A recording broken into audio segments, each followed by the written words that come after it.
Cashew nuts, walnuts, హ్యాజిల్నట్స్, almonds వీటన్నిటిని తినేటప్పుడు వాటిని ముందు నీళ్లలో నానబెట్టి ఆ తర్వాత తినాలి. ఎందుకు అలా తినాలి అంటే నట్స్, సీడ్స్, గ్రెయిన్స్ వీటిని మనం ఎప్పుడూ తక్కువ అంచనా వేస్తాం. ఏవో అక్కడ పడున్నాయి, తింటే మంచిదంట, అంతవరకు తెలుసు. కానీ వాటికి బ్రెయిన్ ఉంటుంది, అవి కూడా ఆలోచిస్తాయని తెలియదు. Any nut, seed or grain లక్ష్యం ఏంటి?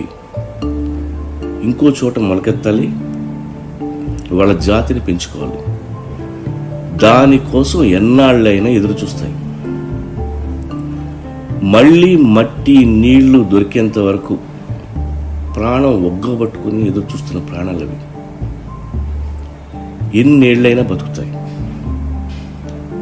కొన్ని 10 ఏళ్ళు, కొన్ని 20 ఏళ్ళు బతుకుతాయి. ఇజ్రాయెల్లో జరిపిన ఎక్స్కవేషన్స్లో ఓల్డెస్ట్ సీడ్ దొరికింది.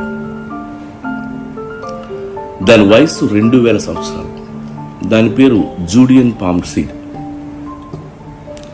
2005లో దాన్ని మళ్ళీ మట్టిలో పెట్టి నీళ్లు పోసారు. అన్నేళ్ల తర్వాత మళ్ళీ మొలకెత్తింది. కూల్ అండ్ డ్రై టెంపరేచర్లో ఉంచితే బిట్వీన్ 30 to 40 degrees ఫారెన్హీట్లో ఉంచితే అవి ఎన్నాళ్ళైనా ఉంటాయి. ఏ సీడ్నైనా జర్మినేషన్ టెస్ట్కి పంపిస్తే దాన్ని వైబిలిటీని ప్రిడిక్ట్ చేసి చెప్తారు. మనకి 32,000 సంవత్సరాల క్రితం విత్తనాలు దొరికాయి. 1,00,000 సంవత్సరాల క్రితం గ్రెయిన్స్ దొరికాయి. ఈ సీడ్స్, నట్స్ మనకంటే ఎన్నో లక్షల సంవత్సరాల నుండి ఉన్నాయి. Much older than humans.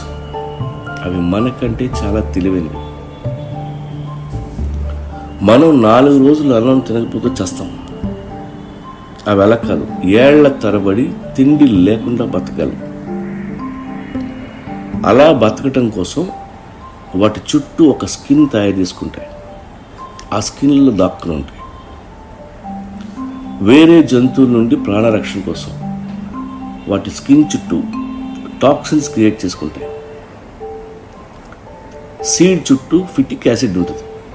అది తింటే మనకి మంచిది కాదు. అందుకే ముందు వాటిని వాటర్లో సోక్ చేసి ఆ తర్వాత తినాలి. అప్పుడే మంచిగా డైజెస్ట్ అవుతాయి, టేస్టీగా కూడా ఉంటాయి. లేకపోతే మీ పొట్ట బ్లూటీగా ఫీల్ అవుతారు, కడుపు నొప్పి, క్రాంప్స్ రావడం జరుగుతాయి. యాపిల్, చెరీస్లో ఉండే సీడ్స్ కానీ మనం తింటే మన కడుపులో సైనైడ్ ప్రొడ్యూస్ అవుతుంది. ఒక 150 యాపిల్ సీడ్స్ కానీ తింటే మనం చచ్చిపోయే ప్రమాదం ఉంది.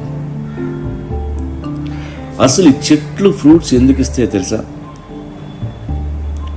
చూడటానికి అందంగా, తినడానికి టేస్టీగా ఉండే ఫ్రూట్స్ అవి తయారు చేసి మనుషుల్ని, జంతువుల్ని, బర్డ్స్ని, స్క్విరల్స్ని అట్రాక్ట్ చేస్తాయి. మనం తిన్నాక మన డ్రాపింగ్స్ ద్వారా వాళ్ళ జాతిని పెంచుకుంటాయి. అందుకే నీకు పండుని ఫ్రీగా ఇస్తాయి. అందులో గ్లూకోజ్ పెడతాయి. దానివల్ల నీకు తియ్యగా ఉంటుంది. తినుకుంటూ బయలుదేరుతాం. అదే ఫ్రూట్లో ఫైబర్ని కూడా పెడతాయి. దానివల్ల నీకు వెంటనే అరిగిపోయి మోషన్ వచ్చేలా చేస్తాయి. ఆ మోషన్ ద్వారా సీడ్స్ బయటకు వెళ్ళిపోతాయి, అక్కడ మొలకెత్తుతాయి. ఇన్ని ప్లాంట్స్ ఉన్నాయి వాటికి. అలాగే పచ్చిగా ఉన్న పళ్ళు అస్సలు తినొద్దు. అందులో పాయిజన్ ఉంటుంది. పండినాకే అందులో ఉన్న పాయిజన్ అంతా ఒక చోట చేరి సీడ్ చుట్టూ ఒక కవర్లో ఫామ్ అవుతుంది.